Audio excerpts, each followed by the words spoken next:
Hey there, welcome back. Today, we're taking a deep dive into something that has probably been giving you a bit of a headache. Trump's tariff strategy. On the surface, it looks messy, right? But we've got some analysis here suggesting there might be a method to the madness. And it all revolves around that ticking time bomb. The $7 trillion U.S. debt that's about to come due. Interesting, isn't it? The analyst we're looking at today suggests these tariffs are part of a bigger scheme to tackle this massive debt. And get this, they claim it all links back to AI and the potential for a huge economic shift. Okay, so paint the picture for me. What exactly is this analyst proposing? Well, they argue that Trump is deliberately using tariffs to create short-term market chaos. Think of it like shaking up a snow globe. Now, that's an image I can get behind. But how does shaking up the markets help with the debt? That's the clever part. The analyst believes this volatility will spook investors, making them pull out of riskier assets like stocks and seek the safe haven of U.S. Treasury bonds. This surge in demand for bonds would drive down their yields, or in simpler terms, their interest rates. And then AI comes into the picture. I'm curious how AI fits into all of this. Right. So the analyst predicts that this whole tariff strategy will actually lead to deflation. And that's where AI comes in. Hold on, that's pretty counterintuitive. Most folks think AI will be disruptive, not deflationary. Why does the analyst see it this way? The analyst is banking on AI leading to massive increases in productivity. We're talking about machines and algorithms doing work that humans currently do, but faster and cheaper. Now, increased productivity often means companies can lower their prices, and voila, you've got deflation. I see where this is going. Deflation makes borrowing money cheaper, right? So Trump's playing a long game. Create the conditions for lower interest rates. And refinancing that massive debt becomes a lot less painful. You got it. But it's not just about dodging a financial bullet. The analyst argues there's a whole other objective at play here. They call it reindustrializing America. They actually lay out a multi-pronged approach to bring manufacturing back to the U.S. and tackle that deficit head on. Now, this is where it gets really interesting. Reindustrializing America.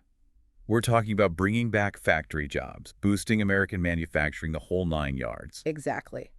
And to achieve this, they suggest some pretty bold moves. Things like creating a sovereign wealth fund. Wait, a sovereign wealth fund? Yeah. For those of us who don't have an economics degree, could you break that down? Sure.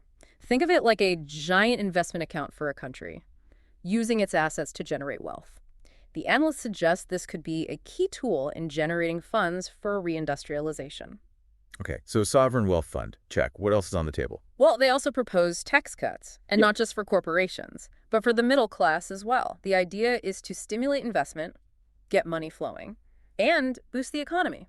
And then there's this Mar-a-Lago Accord thing. That sounds intriguing. What's the deal with that? The Mar-a-Lago Accord, as the analyst envisions it, is all about strategically devaluing the dollar by making the dollar weaker compared to other currencies. American-made products become cheaper on the global market, giving U.S. exports a big boost. Clever, right? It's a bold move, for sure. But hold on. Wouldn't a weaker dollar also mean imports become more expensive for us regular folks? We'd be paying more for everything, from cars to coffee. That's a valid concern. And it highlights one of the big potential downsides of this strategy. There's a real risk that this could backfire and hurt American consumers in the process. So there are definitely two sides to this coin. It sounds like a high-stakes gamble with potential winners and losers. But before we get into the risks, let's talk about the last piece of the puzzle the analyst mentions. Capital controls. What exactly are those? Capital controls are essentially restrictions on the flow of money in and out of a country. The analyst suggests using them to encourage companies and investors to keep their money within the U.S., further fueling domestic investment and growth. It sounds like this analyst has thought of everything. This is way more elaborate than just slapping on some tariffs, that's for sure. Oh, absolutely. This analysis suggests a much deeper, more complex strategy at play.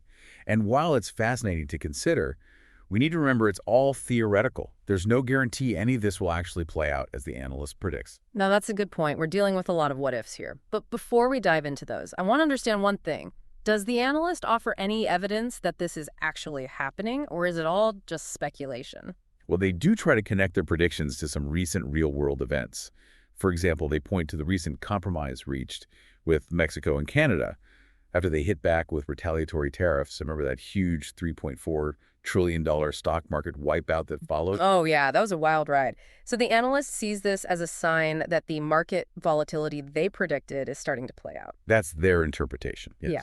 They also highlight some of the budget cuts the U.S. has made recently. like reducing funding for Ukraine international bodies, USCI, and even the IRS. They see this as potential evidence of a shift in priorities, a focus on rebuilding America from the inside out. So they're basically saying, look, the pieces are starting to fall into place. Interesting. But, correlation doesn't always equal causation. It could just be a coincidence, right? Of course, Yeah. we need to be careful about jumping to conclusions. But it's certainly thought-provoking to see how the analyst tries to connect their theory to real-world events. Absolutely. And this whole thing reminds me of something else the analyst mentioned, something that connects all these dots. An America First philosophy? Ah, yes. The analyst highlights phrases like American exceptionalism and manifest destiny, emphasizing the idea that this entire strategy is about putting American interests first, even if it means ruffling some feathers on the global stage. Okay, so now we're getting into the potential global impact of all this. What does the analyst have to say about that? Well, they predict that the rest of the world might not be too happy about this America First approach. They suggest we can expect more market volatility and economic hardship in other countries. As the U.S. focuses on its own goals, Yikes, that doesn't sound good. Are they talking about a global recession? Trade wars? What exactly are we looking at here? they don't get into specifics, but they do paint a rather bleak picture of global instability. They even suggest that we might see geopolitical shifts, with the U.S. prioritizing the Indo-Pacific region and reducing its presence in Europe. So basically batten down the hatches, because things are about to get bumpy on a global scale. That seems to be the gist of it, yes. But remember, this is just one analyst's interpretation. We need to consider other viewpoints and analyze the situation carefully before jumping to conclusions. Right. And speaking of analysis, I'm curious about one more thing the analyst mentioned, this idea that Trump uses chaos as a deliberate negotiating tactic. What's the thinking behind that? Well, the analyst argues that Trump's seemingly unpredictable behavior, his madman tactics, are actually a calculated strategy to throw his opponents off balance and secure better deals. Wow, so it's not just about economics, it's about psychology and power dynamics too. This is getting really deep. But before we get too lost in the weeds, let's take a step back and recap what we've learned so far. Great idea. We've covered a lot of ground in this first part of our deep dive. We started by unpacking this fascinating analysis that suggests Trump's tariffs aren't just random acts of protectionism. Instead, they could be a calculated move to reshape the economic landscape, both domestically and globally. Yeah, we went from tariffs to market volatility to bonds and interest rates. AI's role in all of this, the potential for deflation. It's a lot to wrap your head around. It is, but the analyst lays out a pretty compelling argument. They believe Trump is orchestrating a series of events designed to bring down interest rates, making it cheaper to refinance that looming $7 trillion debt. And it's not just about getting out of debt cheaply, right? We talked about this whole reindustrializing America concept with plans for a sovereign wealth fund, tax cuts, a weaker dollar through this Mar-a-Lago Accord, and even capital controls. Exactly. This analyst envisions a complete overhaul of the American economy, with a focus on bringing back manufacturing jobs and boosting domestic production. So for our listener out there, it seems like we're looking at two major goals here. One, tackling the debt, and two, revamping the U.S. economy to be more self-sufficient. But let's get real. What are the chances this actually works? I mean, there are always risks involved with ambitious plans like this, right? You're absolutely right.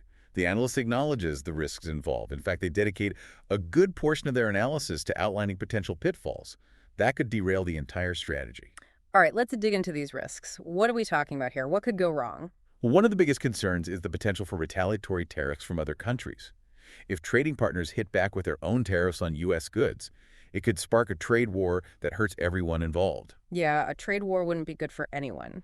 What about the impact on consumers like you and me? The analyst mentioned that a weaker dollar could make imports more expensive. That's right. If everyday goods become pricier, it could lead to inflation and erode the purchasing power of American consumers.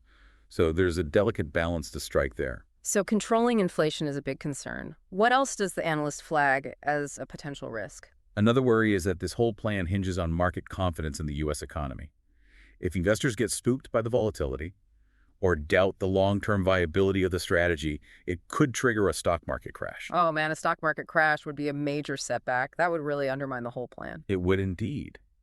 And beyond the economic risks, there are also potential geopolitical consequences to consider. You're talking about the America First philosophy. Yeah. and how it might rub other countries the wrong way. Exactly. If the U.S. is perceived as prioritizing its own interests at the expense of others, it could damage relationships with key allies and lead to increased global tensions.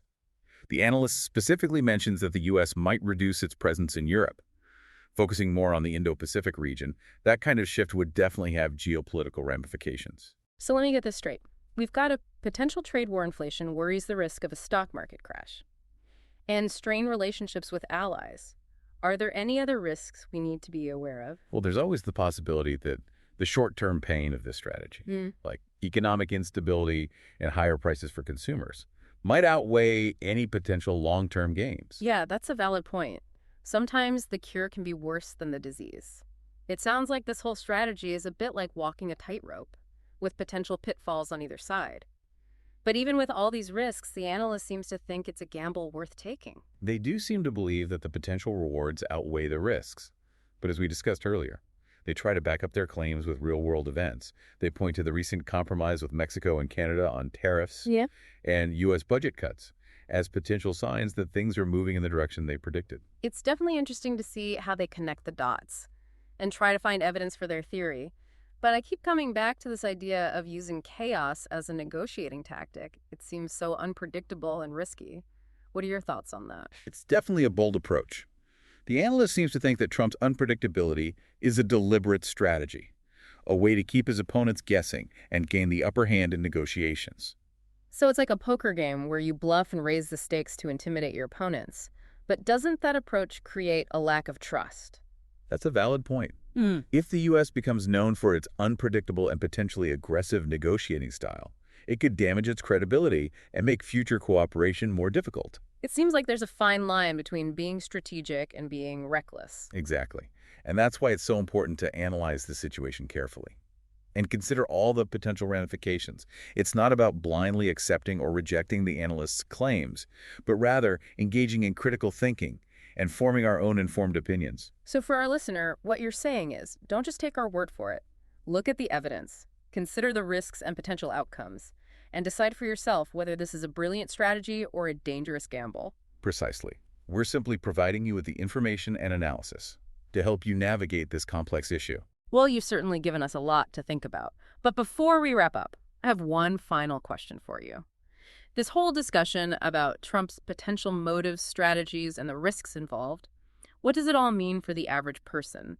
How might this impact their lives? That's an excellent question, and it's one that deserves careful consideration. If this grand economic experiment plays out the way the analyst suggests, it could mean some pretty big changes for all of us.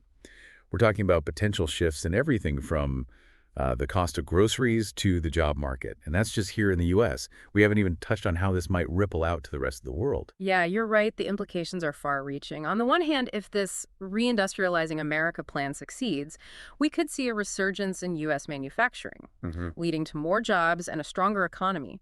But there's also the potential for negative consequences, like higher prices due to inflation and a decrease in the value of the dollar. Yeah, that's right. So it's a bit of a mixed bag. Some potential benefits, some potential drawbacks.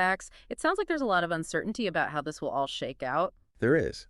And that uncertainty is one of the biggest challenges for everyday people trying to navigate this complex economic landscape. It's like trying to plan for a road trip when you don't know the destination or what the weather will be like. Yeah, that's a good analogy. You're constantly checking the map and the forecast, trying to adjust your route and packing list as you go. So what advice would you give to someone who's feeling a bit lost in all of this? How can they prepare for the potential changes that might be coming? Well, I think the first step is to stay informed. Keep up with the news, read different analyses, and try to understand the various perspectives on this issue. The more you know, the better equipped you'll be to make informed decisions. So knowledge is power. But what about practical steps? Are there specific things people can do to protect themselves or even benefit from these potential changes? That's where things get a bit tricky. It really depends on individual circumstances and risk tolerance. Some people might choose to diversify their investments, perhaps looking at assets that tend to perform well during inflation. Others might focus on developing skills that are in high demand, making themselves more valuable in a changing job market. It sounds like there's no one-size-fits-all answer. Each person needs to assess their own situation and make decisions that are right for them. Exactly. And it's important to remember that we're dealing with a lot of speculation and unknowns. No one has a crystal ball. And things could unfold in ways we haven't even considered. That's a good point. We don't want to create unnecessary fear or panic. But at the same time, it's wise to be aware of the potential challenges and opportunities that might lie ahead. Absolutely. I think the key takeaway here is to be proactive, not reactive. Stay informed, be adaptable, and don't be afraid to adjust your course as needed. Well, you've certainly given us a lot to think about today. This deep dive into Trump's tariff strategy has been both fascinating and a bit unsettling. It has indeed. And as we wrap up, I want to leave our listener with one final thought. Regardless of whether agree or disagree with the analyst's interpretation, this analysis highlights something crucial: the potential for unintended consequences.